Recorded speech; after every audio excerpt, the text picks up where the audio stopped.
But our victory comes at a price. Our cities lie in ruins. Millions of our people are gone.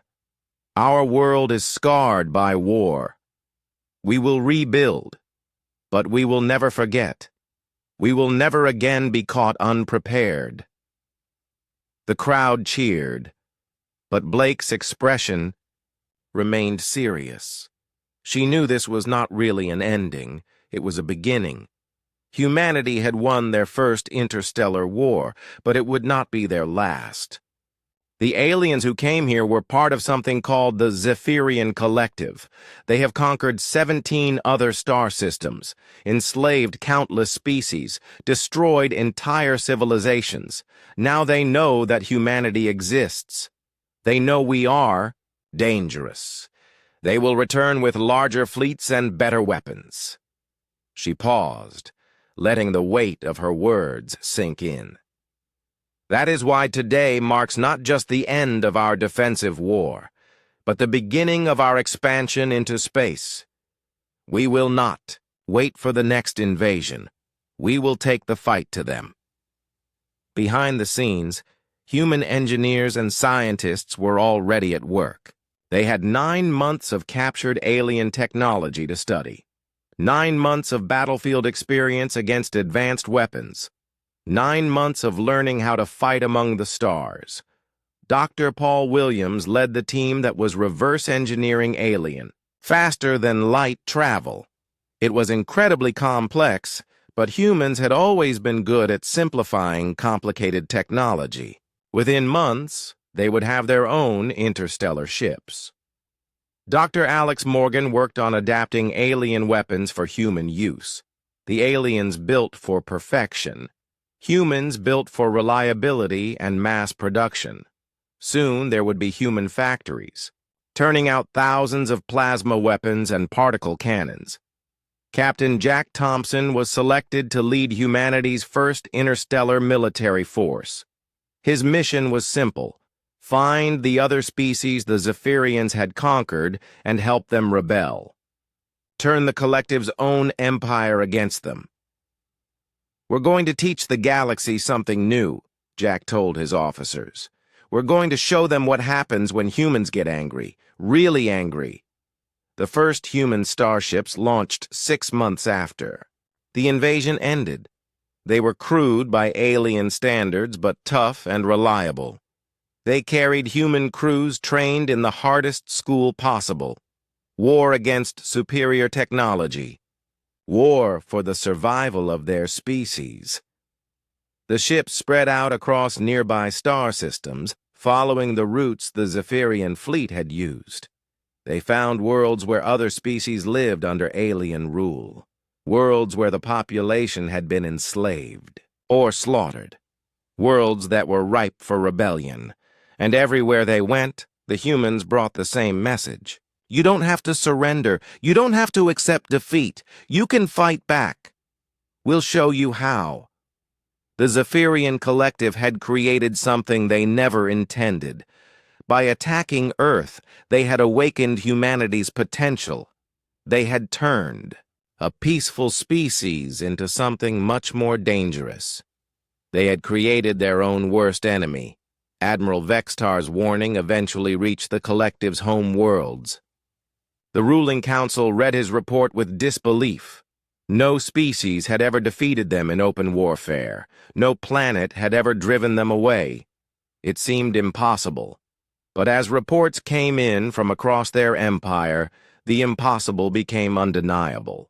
Human ships were appearing everywhere. Human weapons were arming rebel groups on a dozen worlds. Human tactics were being taught to species that had never dreamed of resistance. The Zephyrian Collective faced their first true crisis in 1,000 years. They had awakened something they couldn't control, something that threatened everything. They had built. They had created their own nemesis by underestimating the fury of humanity. On Earth, children grew up hearing stories of the invasion, stories of how their world was attacked and how their people fought back, how ordinary humans became heroes, how a species that had never fought among the stars had driven away the galaxy's greatest conquerors. The invasion had changed humanity forever. They were no longer a single-world species dreaming of the stars. They were an interstellar power with technology, experience, and a burning desire to protect other worlds from what had happened to Earth. The Zephyrians had come to Earth with confidence. They had expected an easy conquest.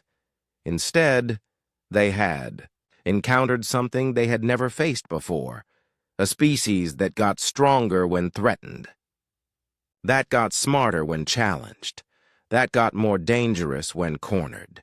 Their invasion had begun with confidence, but it ended with humanity's fury spreading across the galaxy like wildfire. The hunters had become the hunted. The conquerors had become the conquered, and the galaxy would never be the same again. Lieutenant Maya Scott was a cyber warfare specialist. Her job was to plant Paul's virus in alien systems. She had infiltrated an alien communication station in Denver. The building was heavily guarded, but Maya was very good at being invisible. She connected her laptop to the alien computer network through a maintenance port. The virus uploaded in seconds. Then she disconnected and slipped away. The aliens never knew she had been there. The virus spread through the alien fleet like wildfire. It infected navigation systems, causing ships to fly off course. It scrambled communication networks, preventing coordination between units. It corrupted weapon-targeting computers, making alien guns fire at their own forces. Within hours, the alien fleet was in chaos. Ships collided with each other in orbit. Ground forces lost contact with their commanders. Automated defense systems began attacking alien soldiers instead of humans. Vextar watched his fleet tear itself apart. Emergency lights flashed on every screen. Damage reports flooded in from across the fleet. His tactical officers ran from station to station trying to contain the chaos. "Admiral," his chief engineer reported, "it's some kind of computer virus. It's spreading through our entire network. Our systems are fighting each other." Vextar had never heard of such a thing. In 17 previous conquests, no species had ever used anything like this. It was crude and primitive, but it was working. The aliens' own sophistication was being used against them. "Shut down all computer networks," Vextar ordered. "Go to manual control. Emergency protocols only." But it was too late. The virus had already spread too far. Half the fleet was dead in space. The other half was fighting systems that had turned against them. The mighty Zephyrian fleet was destroying itself.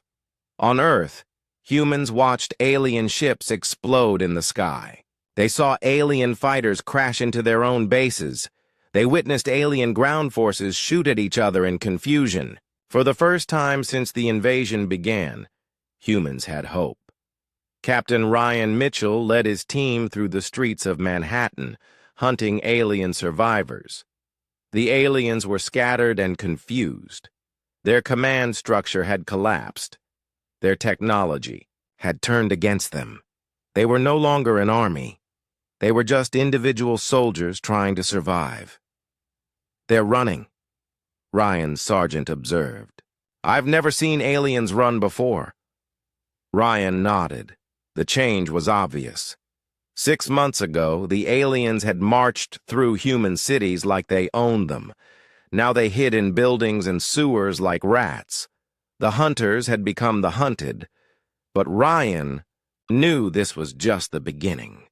The aliens still had reinforcements coming, still had ships in other star systems, still had the power to glass the planet if they got desperate enough. The virus had bought humanity time, but the war was far from over. "Keep hunting," Ryan ordered his team. "Every alien we kill now is one less we have to fight later." Around the world, human forces pressed their advantage. They attacked confused alien units. They captured abandoned alien equipment. They rescued human prisoners from alien detention camps. The tide of war had turned, but the final victory was still ahead.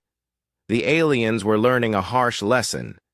They had assumed humans would react like every other species they had conquered. They had expected fear to make humans weak and compliant. Instead, fear had made humans dangerous. And now that danger was focused on one goal: driving the invaders from Earth. The final battle for Earth began at dawn on a cold December morning. 9 months had passed since the aliens first arrived. Now their mighty fleet was broken and scattered. Their ground forces were trapped in a few remaining strongholds. Their confidence was shattered. General Frank Roberts stood on a hill overlooking New York City.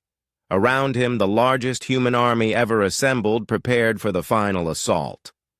Soldiers from every nation, fighters from every walk of life, all united by one purpose: to drive the invaders from their world.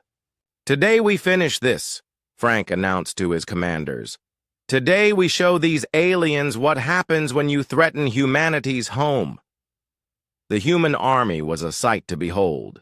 Soldiers wore captured alien armor painted with human flags. They carried hybrid weapons that combined alien technology with human reliability. Above them, captured alien ships flew alongside human fighters. The invaders' own tools had been turned against them. Commander Sarah Lewis piloted the captured alien flagship that the humans had renamed Freedom's Revenge. The massive ship had once belonged to Admiral Vexitar himself. Now it was crewed by humans who had spent months learning every system, every weapon, every weakness. "All stations report ready," her communications officer announced. Lieutenant Tom Bradley had been a Navy radio man before the war. Now he operated alien communication systems like he was born to it. Sarah looked out at the alien ships still in orbit. Only 3 remained operational. The rest were dead hulks or had fled to other star systems. The mighty Zephyrian fleet that had once darkened Earth's skies was reduced to a handful of desperate survivors. "Target the remaining ships," Sarah ordered. "Let's send them home." The human-controlled alien weapons fired with perfect accuracy. Beams of energy that had once terrorized human cities now struck at the invaders. The first alien ship exploded in a ball of green fire. The second tried to run but was caught by a spread of missiles. The third surrendered, its crew evacuating in escape pods. In the city below, the ground assault began. Human forces attacked the remaining alien strongholds from every direction. They moved with the confidence of soldiers who had learned their enemies' weaknesses, who had paid for their knowledge with months of bitter fighting. Captain Jack Thompson led the assault on the alien command bunker in Central Park. The bunker was heavily fortified, but humans had learned to think like their enemy. The aliens expected attacks from above or from the sides. They didn't expect humans to come from below. Jack's team had spent weeks digging tunnels under the park. Now they emerged inside the alien perimeter like monsters from the Earth. The alien guards were caught completely off guard. They had grown used to fighting a defensive war. They weren't prepared for humans who attacked like predators. "For Earth!" Jack shouted as his team charged the bunker entrance. It was a simple battle cry, but it carried the weight of 9 months of suffering, 9 months of seeing their world burned and their people enslaved. 9 months of fury that was finally being unleashed. The aliens inside the bunker fought bravely, but they were outnumbered and outgunned. Human soldiers poured through the entrance like a flood. They had trained for this moment, dreamed of it. Some had lost family to the aliens. Others had lost friends. All of them had lost their old world. Now they were taking it back. The battle for the bunker lasted 3 hours. When it was over, every alien inside was dead. The human flag flew from the bunker's communication tower. The last alien stronghold on Earth had fallen. Admiral Vexitar watched the battle from his escape pod as it streaked toward deep space. His flagship was in human hands. His fleet was destroyed. His army was defeated. The 18th conquest of the Zephyrian Collective had become their first defeat. He activated his emergency transmitter and sent a message to High Command. The transmission would take months to reach the Collective's homeworlds, but it was his duty to warn them. High Command, this is Admiral Vexitar. The Earth conquest has failed. I repeat, the Earth conquest has failed. The humans are unlike any species in our databases. They do not surrender when defeated. They become more dangerous when threatened.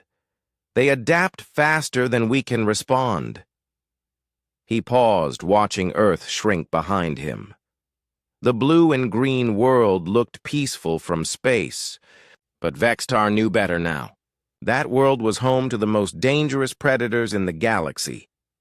Recommendation: avoid human space at all costs. These beings are not suitable for conquest. They are a threat to the Collective.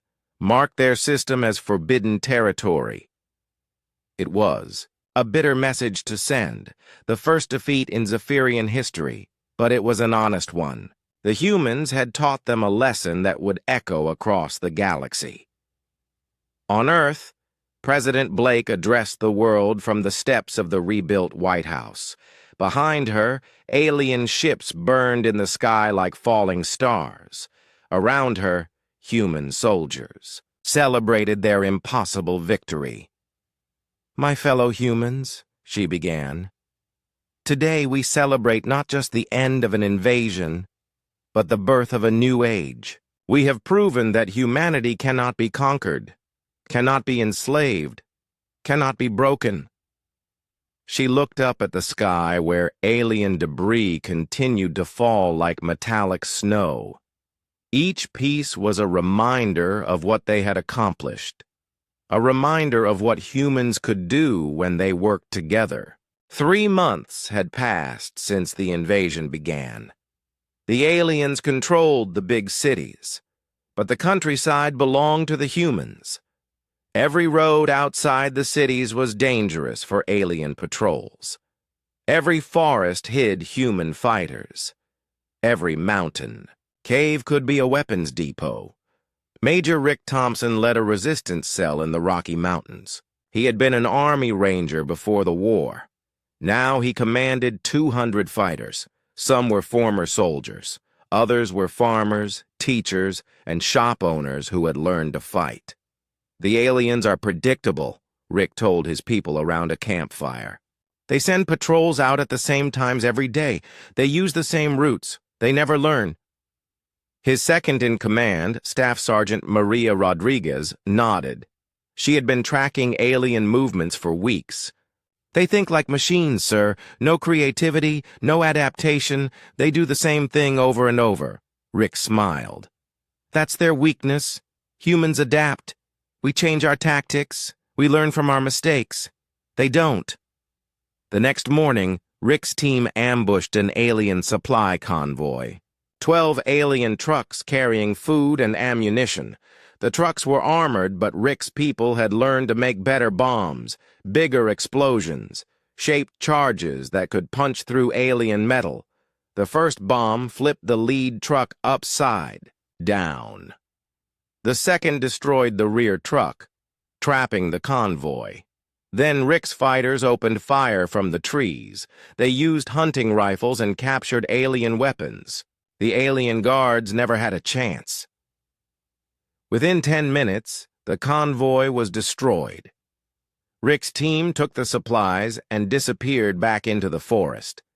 By the time alien reinforcements arrived, the humans were gone. Similar attacks happened every day across the planet. In the Amazon jungle, former Brazilian soldiers hunted alien patrols like animals. In the Sahara Desert, Bedouin tribes used their knowledge of the land to strike and vanish. In the frozen forests of Siberia, Russian partisans made every alien outpost a target. Captain Dan Mitchell commanded a submarine that had avoided the initial attack. The USS Nevada had been deep underwater when the aliens arrived. For 3 months, it had been hidden in the ocean depths, waiting for orders. Now Dan had his mission. The aliens had built underwater bases to mine Earth's oceans. They needed the water for their ships and the minerals from the sea floor. Dan's job was to destroy those bases. Sonar contact, his sonar operator reported. Alien mining platform, bearing 270, range 15,000 yards. Dan looked through the periscope. The alien platform was huge. It looked like a metal city floating on the ocean surface. Dozens of alien workers moved around it. Ships came and went, carrying loads of minerals. "Load torpedo tubes 1 through 4, Dan ordered. "Target the platform support pillars." The torpedoes had been modified with alien technology. Dr. Alex Morgan's team had figured out how to make human weapons more powerful. They took alien power sources and human explosives and combined them. The result was devastating. 4 torpedoes struck the platform at the same time. The explosions were so bright they could be seen from space. The platform broke in half and sank in less than 5 minutes. Hundreds of alien workers died in the collapse. "Take us deep," Dan ordered. "Silent running." The submarine slipped away underwater. Above them, alien search ships rushed to the disaster site. But they found nothing. No evidence of what had destroyed their platform. No trace of the attackers. This was the pattern across Earth's oceans. Human submarines struck alien installations and vanished. The aliens had superior technology in space and on land, but underwater, humans had the advantage. They knew the seas better than any alien. In hidden laboratories, human scientists worked to turn alien technology against its creators. Dr. Helen Carter led a team in an abandoned mine shaft in Nevada. They had collected pieces of alien equipment from battlefields across the world. "This plasma rifle is interesting," Helen told her team. "The alien version is powerful but complicated. Too many parts. Too much can go wrong." Her assistant, Dr. Robert Kim, held up a modified version. "We simplified it. Removed the fancy targeting system. Made it more reliable. It's not as accurate as the alien version, but it won't break down in combat." Helen nodded. Humans had always been good at this, taking complicated technology and making it simpler, more reliable, easier to use. During World War II, American factories had built simple, tough weapons that could be mass-produced. Now they were doing the same thing with alien technology. In Detroit, factory worker Joe Williams had organized an underground production line. His factory had built cars before the war.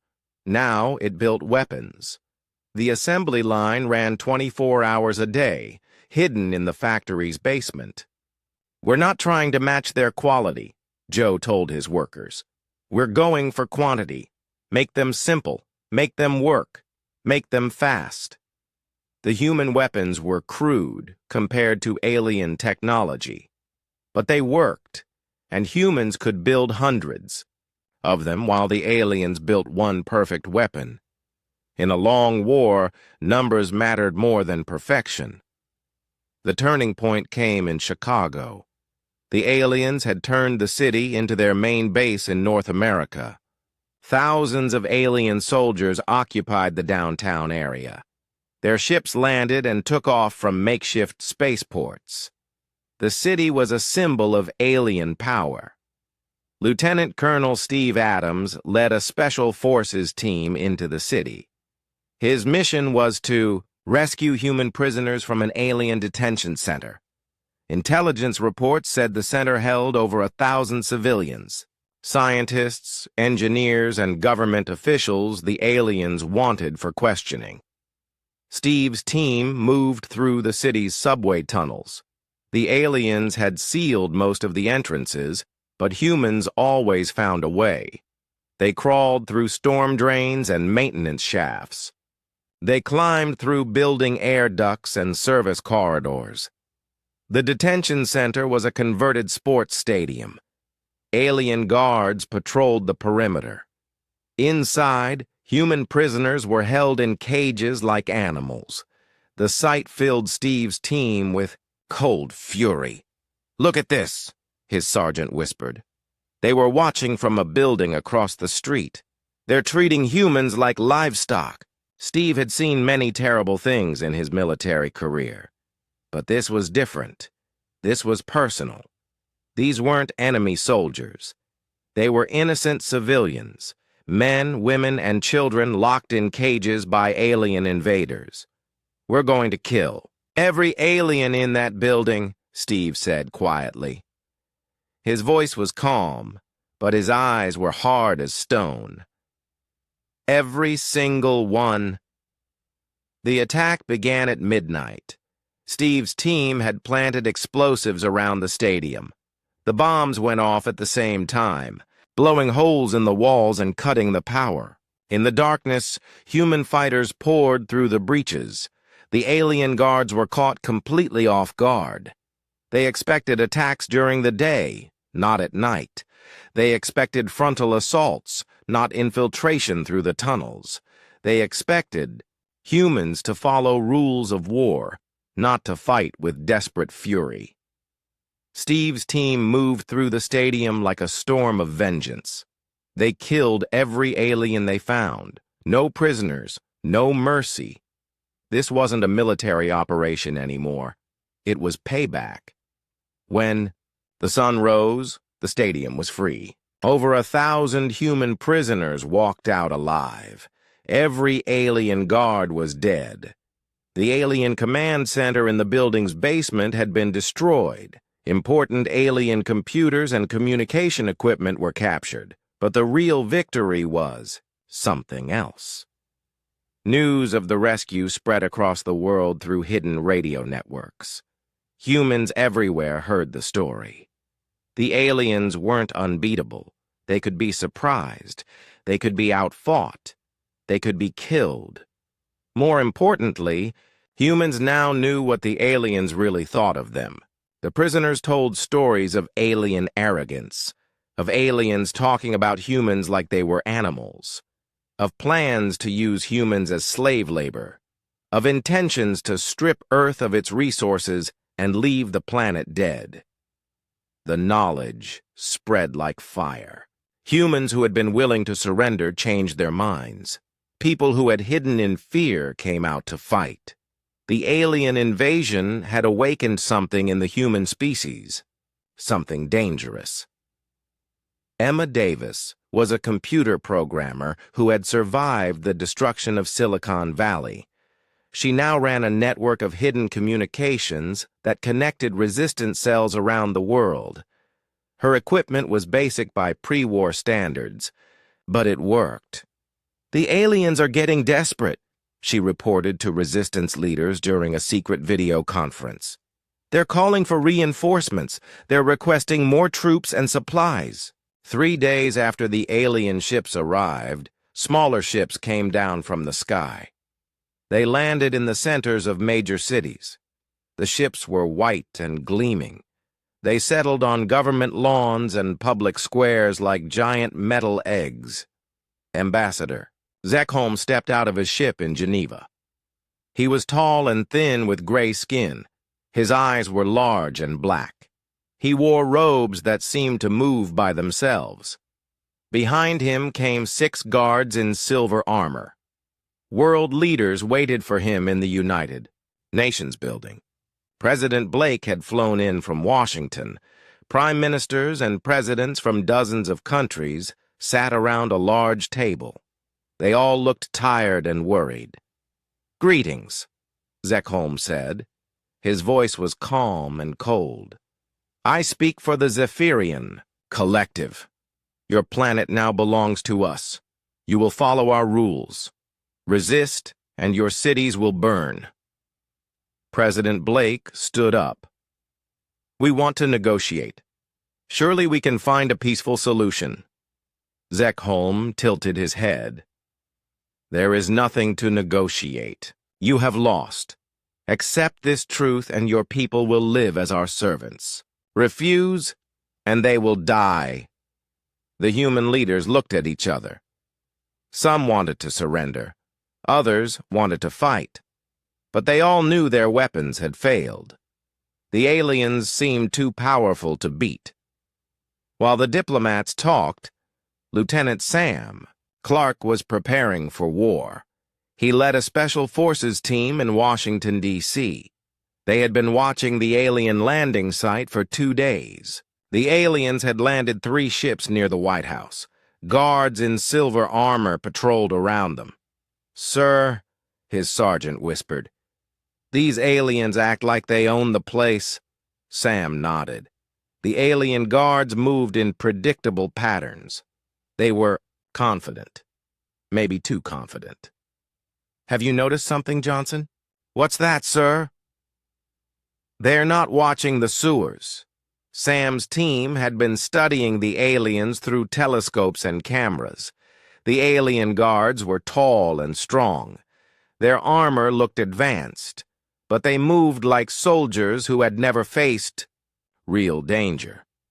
They expected humans to surrender, not fight back. That night, Sam led his team through the storm drains under Washington. They carried explosives and small arms. Nothing fancy, just simple bombs and regular army rifles. The kind of weapons that had won wars for hundreds of years. They came up through a manhole cover 50 yards from the alien ships. The alien guards were looking the other way. They expected attacks to come from the sky or from armored vehicles. They didn't expect humans to crawl out of holes in the ground. Sam's team placed their bombs under the 3 alien ships. Simple plastic explosives with timers. The kind of weapons humans had used in every war. The aliens probably had defenses against laser weapons and nuclear missiles. But these were just basic bombs. The explosions lit up the night sky. All 3 alien ships erupted in flames. Pieces of metal flew through the air. The alien guards ran toward the fires, shouting in their strange language. That's when Sam's team opened fire. Their rifles cracked in the darkness. The alien armor was designed to stop energy weapons, but bullets were different. Old-fashioned chunks of metal moving very fast. The armor cracked. The aliens fell. "Move! Move! Move!" Sam shouted. His team ran back toward the sewers. Behind them, more aliens poured out of nearby buildings. But they were too late. The humans disappeared into the tunnels like ghosts. In Los Angeles, Marine Sergeant Tony Parker was leading his own kind of war. The aliens had taken over downtown. Their silver-armored soldiers marched through the streets. They acted like they owned the city. Tony had been a Marine for 15 years. He had fought in 3 wars. He knew how to make an enemy's life miserable. Guerrilla warfare, hit and run attacks, make them afraid to walk alone. His team used the buildings like a jungle. They fired from rooftops and disappeared into alleyways. They planted bombs in trash cans and abandoned cars. They turned every street corner into a potential ambush. "These aliens are tough," one of his Marines said after their 3rd attack. "But they die just like anyone else when you shoot them enough." Tony smiled grimly. The alien armor was strong but not perfect. A rifle bullet might bounce off the chest, plate. But the joints were weaker. The neck was vulnerable. And if you shot the same spot 3 or 4 times, even the strongest armor would crack. The aliens were learning to fear the humans. They no longer walked alone. They moved in large groups. They checked every shadow and rooftop. But that made them slow and predictable. High above the city, Navy pilot Commander Kate Sullivan was proving that humans could still fight in the sky. The aliens had destroyed most of Earth's military aircraft on the first day, but some had survived. Hidden in underground bunkers and secret bases, Kate flew a modified F-35 fighter jet. Military engineers had worked day and night to upgrade it. They couldn't match alien technology, but they could make improvements. Faster engines, better weapons, stronger armor. She found 2 alien fighters patrolling over the Pacific Ocean. They were sleek and fast, but they flew in perfect formation, like they were showing off. Kate came at them from below using the sun as cover. Her first missile took out the lead fighter. It exploded in a ball of green flame. The second alien pilot tried to run, but Kate was faster. Her cannon rounds punched through his ship's hull. The alien fighter spun out of control and crashed into the ocean. "Eagle Base, this is Storm 1, Kate reported over the radio. 2 alien fighters down. These things can be beat." The news spread quickly through the human resistance. The aliens weren't gods. They could be killed. Their ships could be destroyed. It would be hard, but it was possible. Dr. Alex Morgan worked in a secret laboratory under the Pentagon. His job was to figure out how alien technology worked. The military had brought him pieces of destroyed alien equipment, fragments of armor, broken weapons, parts of crashed ships. Alex had been an engineer for 20 years. He had designed computers and satellites. But alien technology was like nothing he had ever seen. The metals were stronger than anything on Earth. The circuits were smaller than human cells. The power sources generated more energy than nuclear reactors. "This is incredible," Alex told his team. "These power cells are the size of batteries, but they generate megawatts of electricity. If we could figure out how they work..." His assistant, Dr. Karen Wright, looked up from her microscope. "The armor plating is interesting, too. It's designed to absorb energy weapons, but it's brittle against kinetic impacts. That's why bullets work better than lasers." Alex nodded. The aliens had built their equipment to fight other aliens. Energy weapons, plasma cannons, particle beams. They weren't expecting humans to throw chunks of metal at them very fast. "We need to reverse engineer this," Alex said. "Take their technology and make it work for us. But simplify it. Make it reliable, human style." Back in Geneva, Ambassador Zekholm was receiving disturbing reports. His ships in Washington had been destroyed. His patrols in Los Angeles were being hunted. His fighters were being shot down by primitive human aircraft. "This is impossible," he told Admiral Vextar over the communication link. "These humans should have surrendered by now. Every other species has." Vextar's image flickered on the screen. The Admiral looked concerned. "Perhaps we underestimated them. My tactical computers show unusual behavior patterns. They fight harder when they lose. They become more dangerous when cornered." "Should we destroy their cities?" Zekholm asked. "Not yet," Vextar replied. "We need the infrastructure intact, and their population for labor, but we may need to revise our strategy." Meanwhile, the human attacks continued. Sam Clark's team struck 3 more alien positions in Washington. Tony Parker's Marines made downtown Los Angeles a nightmare for alien patrols. Kate Sullivan led airstrikes against alien supply ships, but the cost was high. Human casualties mounted. Cities lay in ruins. Millions of people had died in the first attacks. More died every day as the fighting continued. President Blake addressed the world from a secret bunker. "My fellow humans," she said, "we face the darkest hour in our history. But we have learned something important. These invaders can be beaten. They bleed. They die. They fear us." She paused and looked directly into the camera. "They made one mistake. They thought we would surrender. They don't understand humans. We don't surrender. We fight. We adapt. We survive."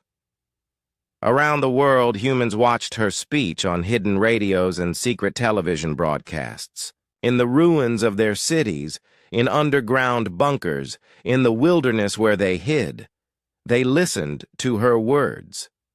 The aliens had superior technology. They had bigger ships and stronger weapons, but they didn't understand what they were fighting. They thought humans were like every other species they had conquered. They were about to learn they were wrong. The war was just beginning, and humans were just getting started. The morning sky above New York City turned dark as massive ships blocked out the sun. People on the streets stopped walking and looked up.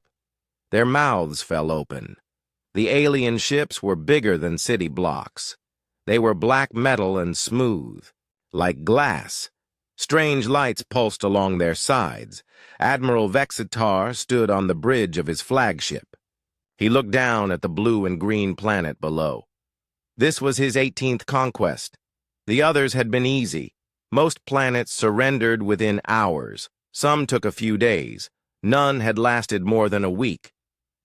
"Send the fear signal," Vexitar told his crew. The ship's weapons fired bright beams that destroyed 3 satellites in space. The pieces fell like burning stars. On Earth, every television and radio went silent for 10 seconds. Then the aliens spoke. Commander Jake Martinez was eating breakfast when his phone buzzed with an emergency alert. He was a pilot in the Earth Defense Force. The message was simple but terrifying. "Unknown objects in orbit. All military personnel report immediately." Jake drove fast to the base. The roads were full of cars. People were trying to leave the cities. Some cars had broken down, others were stuck in traffic. Jake saw families walking with suitcases and children crying. At the base, chaos ruled. Pilots ran to their jets. Ground. Crews loaded weapons. Everyone shouted orders at the same time. Colonel Ben Hayes gathered the pilots in a room. "Listen up," Hayes said. His voice was calm, but his hands shook. "We have 17 alien ships in orbit. They destroyed our best. Satellites in 3 seconds. We don't know what they want, but we need to be ready." Captain Lisa Wong commanded a unit in Los Angeles. She watched the alien ships through binoculars from a rooftop. The ships were so big she could not see where they ended. Strange symbols glowed on their hulls. The air around them shimmered like heat waves. "Ma'am," her sergeant said. "Orders from command. Start moving civilians to the shelters." Lisa nodded. She had trained for many things: terrorist attacks, natural disasters, nuclear war, but not this. No one had trained for this. The aliens spoke again.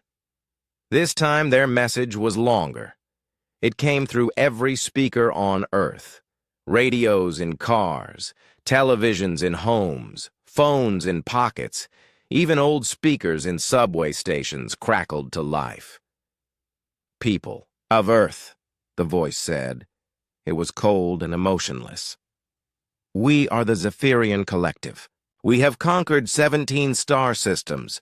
Your resistance will fail. Your weapons cannot harm us. Surrender now and we will be merciful. You have 24 hours to decide." President Karen Blake sat in the White House Situation Room. The walls were covered with screens showing the alien ships. Military advisors talked quickly around a large table. Everyone looked scared. "How many ships?" Blake asked. "17 confirmed," General Pete Taylor answered. "Each one is 3 miles long. We estimate they carry thousands of troops and enough firepower to destroy our largest cities."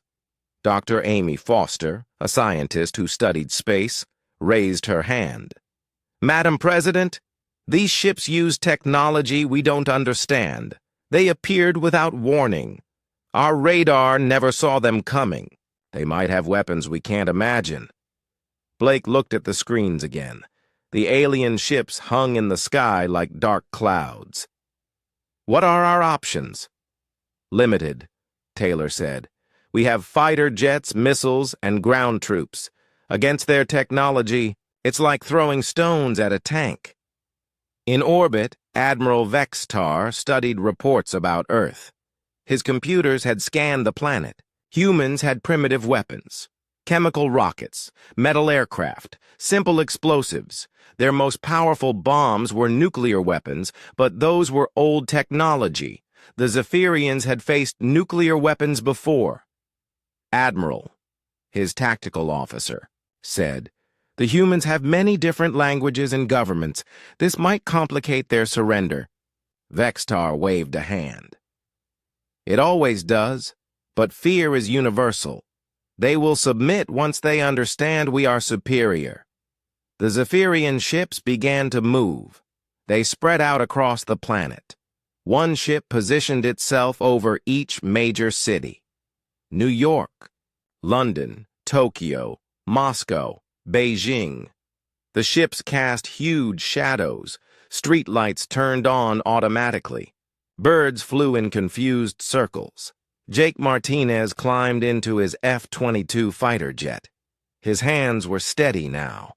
The fear had turned into something else, something harder.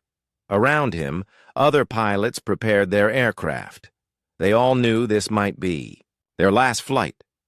"Dragon Squadron," Jake said into his radio.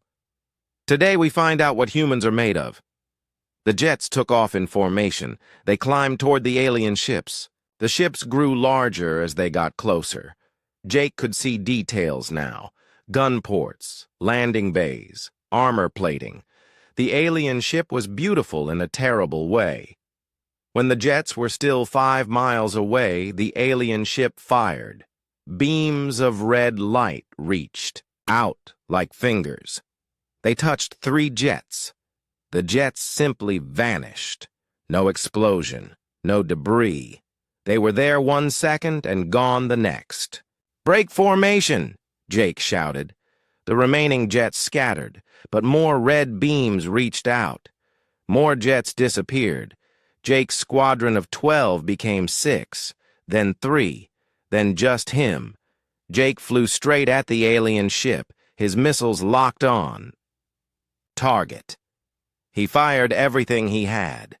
The missiles streaked toward the massive ship and exploded in bright flashes. When the smoke cleared, the alien ship was undamaged. Not even a scratch. A red beam reached for Jake's jet. He ejected just in time. His parachute opened and he floated down toward the city. Above him, the alien ships waited like patient predators. Captain Lisa Wong received the news by radio. Every attack had failed. Jets, missiles, even submarine-launched weapons. Nothing had worked. The aliens were untouchable. "Orders, ma'am?" her sergeant asked. Lisa looked at her soldiers. They were young and scared, but they had not run away. "We follow protocol. Evacuate civilians. Set up defensive positions. And wait." "Wait for what?" Lisa checked her rifle. It was a simple weapon. Bullets and gunpowder. Against alien technology, it seemed useless, but it was what she had. Wait to show them what humans do when someone threatens our home. The first day ended with Earth's military defeated. The alien ships had destroyed every weapon that could reach them. Now they waited for humanity's surrender, but in the ruins of their defenses, something else was growing. Jake Martinez landed in Central Park and was helped by ordinary citizens. Captain Lisa Wong organized her remaining soldiers and prepared for ground combat. Colonel Ben Hayes gathered survivors and began planning guerrilla attacks. The aliens had won the first battle, but they had made one mistake. They thought humans would react like every other species they had conquered. They thought fear would make humans weak. They were about to learn that humans were different. Fear didn't make them weak. It made them dangerous.